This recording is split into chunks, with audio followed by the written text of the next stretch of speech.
G'day everyone, welcome to this edition of DURKO's Notebook for the 2024 US Grand Prix. As you can see, I'm not at the desk, I'm not at home, I'm away for work, so here I am, still recording the notebook. Anyway, it was an interesting weekend at the COTA circuit. I've got a shitload of stuff I want to talk about, so pull up a pew, sit back, relax and enjoy the show.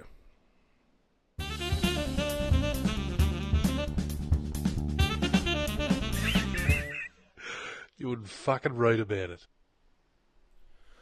So the first thing I want to clear up, of course, is the shit show that it was trying to get tickets for next year's Aussie GP through Ticketmaster. And I'm glad there's an inquiry being held into it because it turned out to be a complete effing farce of a system they had set up. And the inability to get tickets, even just GA tickets for general punters want to go to have a look on any of the given days, it is just an absolute disgrace. It's just an embarrassment to the sport that, punters can't get tickets. I tried through pre-sale. I was sitting at work through a course, had a colleague sit next to me. Colleague couldn't get tickets herself, and it was just impossible. She managed to get some tickets for her and her friends to go, but unfortunately for myself and a few others that wanted to go, we were unable to get tickets. So something's going to have to change in the way to sell the ticketing for the Oz GP as for other events. So the big shit show for the weekend, or one of them was, of course, Liam Lawson's coming together with Fernando Alonso on track. Well, they didn't exactly come together as such, but they certainly got close to rubbing wheels. And the two-time champion, Nando, wasn't too impressed with the young Kiwi, calling him an idiot. But I think, well, Nando, you just got to realise there's another generation coming through, and he's driving the skin off that car to try and get into the main RB team, and good luck to him for what he delivered over the course of the weekend. So it was great to see Liam Lawson back. He's obviously shown that maybe Ricciardo wasn't suited to the car, but Liam is. We could go on a whole debate about this and argue, this and that. Was it fair that Ricciardo got sidelined and put Liam back in? That's a whole open debate, but to see Liam come back in the way he has, he's just turned up, dialed in and switched on. So we'll move on to Lando Norris. There's a lot of talking points around him and Max over the course of the weekend. And I was trying to think, if Lando Norris can't handle pressure, is he a bloke that just bottles? I mean, he bottled the start of the race. Max got him into turn one fair and square. He says, he pushed me off. No, bullshit. Sorry, Lando, he didn't. He got to the apex of the corner. You stuffed up the start. The climb up the hill, it just wasn't your corner. He owned it. Move on. You got to accept it.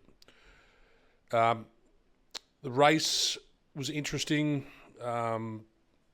Challenges mean everyone was going off pushing the track limits. Obviously, Lewis Hamilton went off on lap 3. That car setup in that Merc is just completely up to shit at the moment, and it's just not working for them. I mean, Russell struggled in quality, and he put his car on the wall himself.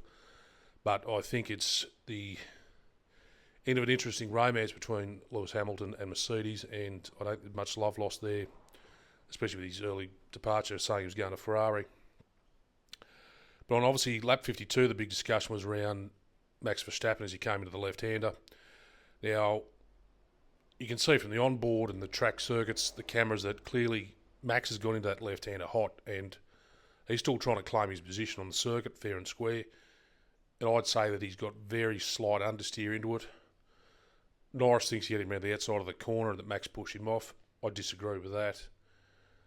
Should Norris have claimed the position in front of Max going round Max on the outside of the circuit? No, he shouldn't. Should have McLaren pulled him back? Yes, they should have.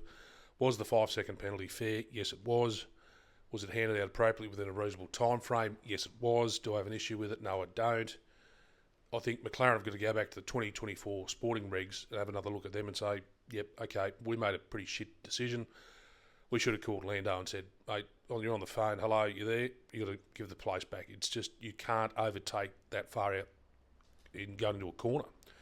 I mean, if Max had run into him, sure, Max would have got a penalty for causing a collision, but he didn't. So this is what we're going to deal with, and they're the facts before us.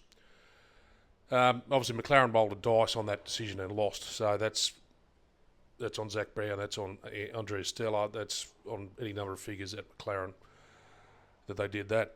Now, Ferrari have obviously come back with the 1-2. They've got the double podium, the gold and silver medals. So does this really start to inject a third tier of constructors' momentum into the title for them to say, could Ferrari potentially take the constructors' title if they keep over the next handful of races we've got to go, they keep pulling off great success like they had it this weekend. I mean, they could just blitz it for the rest of the season and take the Constructors' title, which would be a great result for them, I believe. So it's going to be interesting until the end of the season.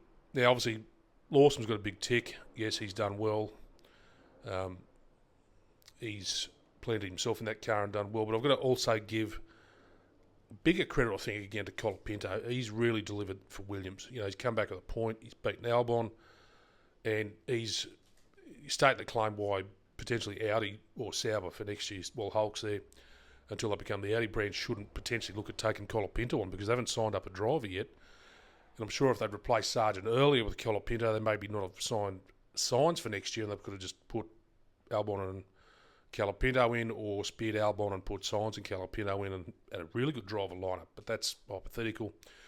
Contracts are in place and you can't walk away from them. So that's where we're at this stage for the season. I think Colapinto's certainly, you know, making a name for himself as a driver and potentially should be in a winning, or not a winning seat, but in at least a decent team delivering what he can, as he's shown for Williams.